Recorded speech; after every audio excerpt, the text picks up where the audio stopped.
Hoje eu vou falar do livro do Robert Iger, todo mundo chama de Bob, o presidente da Disney, Ride of a Lifetime. Eu não achei em português ainda, então achei interessante falar sobre ele para quem tem interesse. O Ride aqui é uma brincadeirinha com a questão das atrações da Disney, né, que eles chamam de Ride lá, para quem já foi para os parques.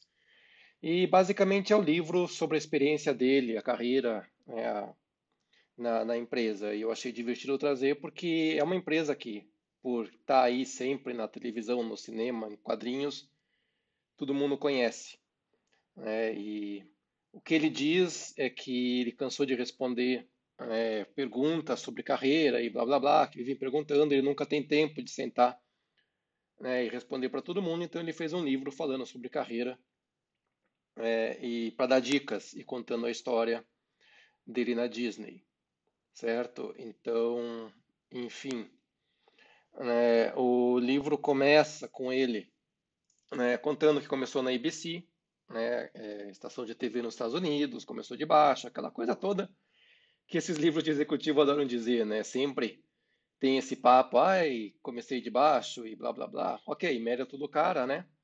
Mas parece que é a parte padrão que todo mundo tem que seguir. Ah, uma coisa muito legal que ele faz no começo, ele está contando de quando ele inaugurou o parque da Disney em Xangai, na China, que é um projeto que ele passou décadas, né? Ele diz que em 98 ele foi lá ver os locais, né? E acabaram inaugurando em 2016. E quando ele estava lá com a festa, com a alegria de inaugurar e comemorar, né, esse feito da carreira, ele recebeu a notícia que uma criança foi atacada por um crocodilo na Flórida, nos parques deles. E é uma coisa que ele sequer sabia que era possível, né, um crocodilo atacar uma criança dentro do parque, né, que tem lagos ali, mas nunca tinha acontecido. E eles contam, né, como que é você ser presidente de uma empresa tão grande que você tá do outro lado do mundo, triste. Ele conta que é pai, que é avô, aquela coisa toda, né, que é uma tragédia, e ao mesmo tempo com responsabilidades de ter que tocar a inauguração de um parque enorme no outro lado do mundo, né, e que na verdade você tem que aprender a equilibrar as coisas e assumir responsabilidade. É bem interessante o jeito que ele conta, assim, ó, tanto o luto e as ações tomadas e a forma como ele compartimentalizava as ações, né? Então agora eu sou um avô, pai de família, e blá. Agora eu sou presidente da empresa, tenho que estar aqui na minha responsabilidade. Uma coisa muito interessante para quem tem interesse em investimentos e carreira, essas coisas, é que pouca gente sabe disso aqui no Brasil, mas a ABC ela foi comprada pela Capital Cities, que é uma empresa que nos Estados Unidos é lendária na área de investimentos. O retorno que eles tiveram sobre o capital, eles basicamente conseguiram crescer muito rápido, como outsiders, né? Aquela velha história, focando em custo, focando em talento, focando em resultado, né? Que era uma coisa que não acontecia muito nessa área aí, né? Ele até fala que o dia que eles foram comprados, de repente acabaram as limusines, acabaram as viagens de primeira classe. Então é uma coisa interessante, né? Uma visão de quem estava por dentro desse processo de uma empresa aí gastadora, né? Na área de TV que de repente é comprada por alguém. E ele foi comprado depois, né, pela Disney e foi junto, né, para a Disney com a empresa. E esse começo do livro assim é interessante porque ele mostra o dia a dia de dentro das empresas, né? Ele era um executivo ainda menor, né, e foi crescendo. E é bacana você ver o desenvolvimento da coisa, né? E enfim, a parte mais assim voltada a negócios do livro, talvez seja a parte quando ele assume a presidência da Disney, né? E talvez até a parte que atrai mais atenção são as grandes compras que a Disney fez, né? Então ele é o cara que comprou a Pixar, né? Que fez o Toy Story, o Procurando Nemo, essa coisa toda, a, desenho para o computador. E é legal aqui que ele conta muito sobre a história do Steve Jobs, que na época que ele assumiu a presidência da Disney, a relação com a Pixar era de distribuidora. E como toda relação estava meio desgastada, né? Aquela coisa, você produz, eu distribuo, a gente tem que dividir os lucros de algum jeito. E, quem que manda nessa relação? Quem que ganha mais, quem ganha menos? Então, enfim. E ele foi né, ficando amigo do Steve Jobs e quando saiu, né, começaram a sair os serviços de vídeo da Apple, ele disponibilizou conteúdo lá, meio que para dizer, olha, a gente é do futuro também, a gente está interessado nisso tudo. E acabou comprando, né, a Pixar, que foi um grande jogada. Ele fala que na época o, o que acontecia é que os estúdios da Disney estavam em decadência, né, teve um período aí que se vocês procurarem os lançamentos, são filmes que não deram muito certo, ele precisava renovar a empresa. Então ele foi atrás justamente da empresa mais inovadora que ele achou, né? E ele conta, assim, uma forma até meio tocante, da amizade que ele teve com o Steve Jobs, que ele foi uma das primeiras pessoas a saber que o Steve Jobs estava com câncer, né? Que o Steve Jobs contou para ele bem no finalzinho da negociação, olha, você precisa saber disso. Eles acabaram ficando amigos. E ele também dá uma palheta, né? Que ele sempre teve uma lista de empresas que seria o sonho comprar e que ele falou de Star Wars, né, meio assim, ah, mas é uma loucura, um dia eu pensei em comprar Star Wars, e o Steve Jobs falou, olha, bem conversadinho, quem sabe o George Lucas tem algum interesse em vender. Tem um capítulo mais pra frente da Star Wars. Ele fala da Marvel também, que ele conta que na época quadrinhos estavam em decadência, né, e todo mundo, muita gente falou que ele era maluco em comprar a Marvel, que não fazia sentido nenhum comprar a Marvel, mas que ele fala que existiam milhares de personagens nos quadrinhos da Marvel, né, e que valia, tá certo? Então, quer dizer, ele fala que aquilo é um tesouro, né, todos os personagens da Marvel, e deu no que deu, né? Então, enfim, foi algo assim que a Marvel hoje em dia é um dos grandes braços da Disney, batendo recorde de bilheteria, é assim que é possível. O Star Wars, né, é um caso aí interessante até pela questão dos filmes que estão saindo ainda, pela crítica que se faz aí, tipo, você vê o Mark Hamill, que é o ator que faz aí o Luke Skywalker, o próprio George Lucas deu uma entrevista meio feia, né, fazendo críticas à Disney, e ele conta, né, como que ele conseguiu comprar o Star Wars e até fala algo do George Lucas no final, né, que primeiro ele fala, né, que quem ajudou muito foi o Steve Jobs, né, aqui em 2011 ainda, né, que conhecia que a parte de tecnologia e tal, que fez a ponte. E o George Lucas ele queria primeiro um acordo tipo Pixar, quer dizer, um valor alto. Então ele dá a entender que acabou pagando não tudo que o George Lucas queria, mas um valor alto, né, grande o suficiente para valer a pena se desfazer do Star Wars. E que depois disso, a maior parte do tempo das negociações foi a briga, né, ou o George Lucas tentando ter algum controle sobre o conteúdo. E vamos lembrar que essa é a visão do presidente da Disney. Ele fala, tem até uma foto dele aqui, ó, com o George Lucas. Onde está? Aqui, assinando, né? Ele é o presidente da Disney. Ele fala que o George Lucas queria ter mais controle sobre o conteúdo, mas lá para tanto ele fala: olha, meu amigo, eu estou pagando essa grana toda para você, né? A gente precisa, vai ser nosso. E o George Lucas meio que acabou topando.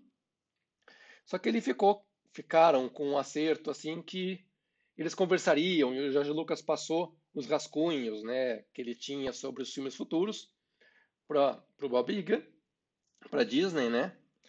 É interessante porque ele faz meio que um meia-culpa, ele assume a responsabilidade e fala assim que a hora que eles resolveram ignorar a direção do Jorge Lucas para os filmes futuros e ele contratou os diretores novos junto com o pessoal que ficou na Lucasfilm, eles deixaram para falar depois para o Jorge Lucas o que tinha acontecido, que eles iam abandonar o roteiro original, que eles iam seguir um caminho próprio, e isso deixou o Jorge Lucas chateado. Ele fala que errou no meio como ele fez as coisas. Ele não fala que errou fazendo isso, né, abandonando o roteiro original, mas ele fala que o modo como foi feito poderia ser melhor. Então isso é interessante. Enfim, né, o cara assumir a culpa pelo desgaste da relação entre a Disney com o criador do Star Wars, né? Mesmo sendo ele que comprou o conteúdo todo. Aí ele tem um capítulo sobre a questão de inovação. Ele fala que a questão do streaming, que quando começou a ficar evidente que a Disney precisa fazer alguma coisa, eles começaram a trabalhar. É uma coisa muito interessante, eu não sabia. Eles pensaram em comprar o Twitter pela plataforma tecnológica, e aí ele fala que um belo dia ele estava inquieto, não conseguia, falou, meu, não dá.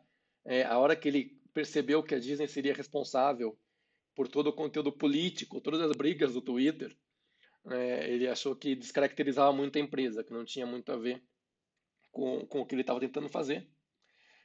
E meio que na mesma época, ele dá a entender que quem começou a procurar ele foi o dono da Fox. E como a gente sabe, a Disney acabou comprando a maior parte da Fox. E olha, o livro dá a entender que meio que o dono da Fox estava vendo que ele não ia conseguir mais ser uma empresa independente e achava que a Disney ia ser o melhor casamento. E se vocês procurarem na empresa, tem até críticas aí que a Disney se esticou um pouco com a questão financeira com a Fox. Existem dúvidas sobre o momento, sobre o preço, mas é aquela coisa, né? Apareceu a oportunidade, ele viu que podia comprar a Fox e comprou a Fox, que é um conteúdo imenso, né? E soma isso a ideia de entrar na guerra do streaming, né? E brigar com o Netflix de frente. Então, que seria, né, uma coisa é, boa a se fazer. E ele também fala muito de valores, né? Esses livros de empresário, de presidente, sempre tem essa coisa, né? Os nossos valores, mas tudo bem. E tem um caso que ele conta interessante, que é quando uma atriz deles fez um Twitter racista, né? Começou a twittar coisas absurdas, e só que era um programa popular, o Rosane. E é interessante que ele diz, né? Vai saber o que é verdade ou não, mas que eles estavam numa reunião e fala, chegou à conclusão, bem, a conclusão é fácil, a gente tem que despedir ela, né? Por mais que seja uma coisa difícil a ser feita, nós vamos perder público, vamos perder audiência, né? A gente não pode ter aí na folha de pagamento da Disney alguém que fala coisas racistas para o mundo. Enfim, e aí ele fala de valores, né? Integridade, você inovar, não ter medo, né? De contratar gente boa e deixar elas serem, né? Não ficar tão em cima assim das decisões dela. Mas ele também fala sobre que vale a pena você microgerenciar, então ele assume responsabilidade sobre os roteiros. Ele fala que se mete em muita coisa sobre as grandes atrações dos parques, que ninguém gasta centenas de milhões de dólares num parque com uma atração nova sem falar com ele. Enfim, aquela coisa toda, né? Mas é interessante como história, né? Porque é uma empresa que está aí na vida de quase todo mundo, né? E ver como que essas empresas operam, né? Essas grandes transações, que muitas vezes tem mais a ver com o que o cara quer, né? Com os egos, do que a vontade, do que exatamente com a questão financeira, com o valor exato, né? E tem umas fotinhas no final, né? Que sempre interessa, já que é dar entretenimento. Ele também assume a culpa pelo Twin Peaks. Quem não sabe, é uma série mais antiga que fez muito sucesso, né, de suspense e tal, e ele fala que ele era um executivo novo e ele errou pressionando para ter um desfecho mais certo, que o público ficava muito perdido e tal. Então é interessante isso no livro, né? Claro, agora que o cara é presidente da Disney é fácil falar, ai, desculpa, eu errei com Star Wars, eu errei com o Twin Peaks, mas é interessante ver ele fazendo isso. Há quem diga até que ele tem pretensões políticas, né, com esse livro, né? Para que lançar esse livro nesse momento do mundo, né? Enfim, vamos ver. Aqui ele com o ex-chefe na Cap Cities, né, na Capital Cities. Aqui ele com o ex-presidente da Disney, né, ele chegou a ser o braço direito, né? É engraçado que ele fala assim que começou até a rolar um atrito, né, e como administrar esse atrito político uma hora que ele começou a crescer e o ex-presidente da Disney, né, viu que estava ficando para trás, né, que ia ser substituído. Ele ainda jovem na ABC, né, que é onde ele começou, ele com o Steve Jobs no palco, anunciando que os shows iam para o vídeo iPod, né, parece tão antigo, né, 2005, né, esse negócio de vídeo online. Ele comprando Star Wars, ele com Mickey, enfim, né? Esse vestido é muito bom, deviam vender para todo mundo. Ele com a esposa dele, enfim, né? Aquela coisa bacaninha assim, o cara também se diverte. Isso aqui é ele em Xangai, né, esperando para inaugurar o parque, sabendo, né, que uma criança foi atacada por um jacaré nos parques da Disney na Flórida. Enfim, aqui na inauguração de Xangai e assim por diante. Enfim, é um livro bacana de ler. Desses livros, eu já li muito desses de história empresarial, história de presidente, história de empresa. Ele com o presidente da Fox, quando estavam fechando a venda. E, sei lá, é um livro bem escrito, bacana. Claro que bem escrito, o cara é presidente da Disney, não ia fazer porcaria. E vale a leitura? Acho que vale. Dar uma sentada assim, matar um tempo e conhecer um pouco mais dessa história, né, dessa empresa que hoje é uma das maiores de entretenimento no mundo. É sempre uma história bacana e interessante. Então, por hoje é isso. Até a próxima.